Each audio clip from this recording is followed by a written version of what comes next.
नमस्कार मंडळी. आज आम्ही आमचे कुलदैवत कोची येथील भैरवनाथच्या दर्शनाला चाललो आहे. आम्ही नोकरीनिमित्त हैदराबादला असल्यामुळे ज्यावेळी आम्ही गावी येतो त्यावेळी भैरवनाथाच्या दर्शनाला जातो. यावर्षी जुलै महिन्यात गावी आल्यामुळे पावसाचे वातावरण होते. वारणा नदीचे पात्र पूर्णपणे भरले होते. या दिवशी पावसानं मात्र पाऊस थोडा कमी होता. रस्त्याच्या दोन्ही साईडला हिरवीगार शेती आणि थंड वातावरण होते. मंदिराशेजारी पोहोचलो. नेहमीप्रमाणे आम्ही पूजेचे साहित्य घेतलं. आज मंदिरात तशी गर्दी कमीच होती. हे मंदिर तालुका हातकणंगले, जिल्हा कोल्हापूर या ठिकाणी असून त्याचे मुख्य देवस्थान सोनारी या ठिकाणी आहे. या मंदिराची सेवा गुरव, गवळी आणि डवरी समाजाकडे आहे. या मंदिराच्या कथेमध्ये असे सांगितले जाते की दृष्टीहीन भक्ताला दृष्टांत दिल्यानंतर दुसऱ्या दिवशी वारणा नदीच्या पात्रात पोहण्यासाठी गेले असता त्यामध्ये ती मूर्ती मिळाली. त्यामुळे त्याची प्रतिष्ठापना वारणा नदी किनारी करण्यात आली आणि हेच ते भैरवनाथाचे मंदिर. या ठिकाणी मंदिरात प्रवेश हा एका मोठ्या महाद्वारातून करावा लागतो. मंदिर परिसरात वातावरण एकदम पावसाळी वातावरण असल्यामुळे एकदम थंड वातावरण होतं. मंदिरात प्रवेश केल्यानंतर लाकडी सभामंडपातून प्रवेश करावा लागतो आणि मुख्य मंदिरात प्रवेश होतो. आम्ही गेल्यानंतर जुलै महिना असल्यामुळे तशी गर्दी फारच कमी होती. त्यामुळे शांत असं वातावरण होतं आणि एकदम प्रसन्न असं वाटत होतं. सुरुवातीला आम्ही मंदिरात पोहोचलो. भैरवनाथाची राजेशाही थाटामध्ये केलेली पूजा दृश्य एकदम छान होतं. दर्शन मनोभावे घेतलं. तिथे नारळ वगैरे फोडला जात नाही, तो ओटीत दिला जातो. तिथले तशी प्रथा आहे पहिल्यापासून. त्यानंतर आम्ही जोगेश्वरी मातेच्या मंदिरात पोहोचलो.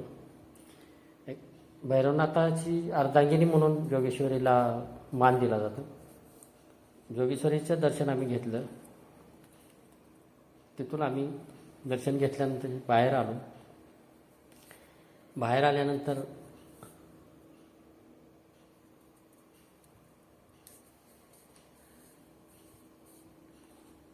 आल्यानंतर समोरच बाबांची समाधी आणि भैरवनाथाची पालखी ठेवण्याची जागा.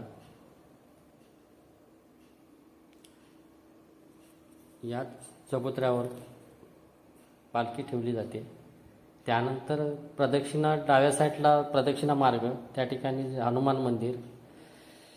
डाव्या साईडहून प्रदक्षिणा मार्ग जिथून जातो त्या ठिकाणी पुढे अन्नछत्र आणि छोटी छोटी मंदिरं. त्याच्यामध्ये श्रीकृष्ण मंदिर, जोगेश्वरीचं नागवंशी छोटं मंदिर, दत्त मंदिर, वटवृक्ष आहे तिथे औदुंबराचा. आणि या सगळ्या मंदिराचं दर्शन घेऊन आम्ही जात होतो. एकदम थंडगार वातावरण, असं प्रसन्न असं वातावरण होतं. भैरवनाथाच्या मागच्या साईडला मंदिर जे आहे उजव्या साईडला मागच्या बाजूला, तर तिथे कालभैरवनाथाचं मंदिर छोटंसं असं आहे. कालभैरवनाथाचा अवतार म्हणून भैरवनाथाकडे पाहिलं जातं. मंदिर छोटंसं असलं तरी त्यातील जी मूर्ती आहे ती काळ्या पाषाणातील सुंदर अशी मूर्ती आहे. तिथून आम्ही दर्शन घेतल्यानंतर नंदीचं दर्शन घेतलं आणि मग आम्ही इकडे डाव्या साईडला, पहिलं सुरुवातीला ज्यावेळी आम्ही यायचो त्यावेळी या मंदिर हे असे ओपन होतं. नंतर याचं बांधकाम करण्यात आलं. साईडला दिसणारं हे वटवृक्ष फार जुनी वटवृक्ष आहे. हे मंदिराचं हे आत्ता बांधकाम करण्यात आलं आहे. म्हणजे सुरुवातीला आम्ही लहान असताना ज्यावेळी यायचो त्यावेळी हे बांधकाम नव्हतं इथे. आणि इथे आता जे आहे ते कालभैरवनाथ मंदिर, गणेश मंदिर आणि शिवलिंग यांचं मंदिराचं बांधकाम इथे आहे. इथे कालभैरवनाथाचं मंदिर आहे. तिथे आम्ही मनोभावे दर्शन घेतलं. सुंदर असं म्हणजे बांधकाम वगैरे छान असं केले. परिसर एकदम बंदिस्त असं छान केलेलं आहे. सुरुवातीला एवढं हे नव्हतं. दुसऱ्या साईडला आणि असं म्हटलं जातं की या कायलाभैरवनाथाचं जे आहे त्याची सेवा जी आहे ते डवरी समाजाकडे आहे. आणि या मंदिरात त्यानंतर आम्ही गणेशजींचं आणि शिवलिंगाचं दर्शन घेऊन मनोभावे दर्शन घेतलं आणि बाहेर आलो. या मंदिराची सेवा जी आहे ती गुरव, डवरी आणि गवळी समाजाकडे आहे. तर प्रत्येक त्या समाजाच्या आतापर्यंत चालली प्रथा आहे, तिन्ही समाज एकत्रित मिळून याची सेवा करतात. त्यानंतर आम्ही जे डाव्या साईडला जे दत्त मंदिर आहे त्या ठिकाणी पोचलो. सुरुवातीला हेही मंदिर छोटं होतं. त्यानंतर इथं सभामंडपाचं बांधकाम केलं. अतिशय सुंदर असं बांधकाम केलं आहे सभामंडपाचं आणि परिसर एकदम सुशोभित केलेला आहे. सुरुवातीला एवढं हे नव्हतं, छोटंसं मंदिर होतं, पण आता तिथं सभामंडपाचं बांधकाम केल्यामुळे अतिशय सुंदर म्हणजे एकदम नयनरम्य असं झालेलं आहे. फार सुंदर वाटलं. आणि दत्ताच्या दर्शनानंतर दर्शन घेतलं आणि आम्ही तिथून बाहेर आलो. दत्त मंदिराच्या बाहेरच तुळशी वृंदावनाचं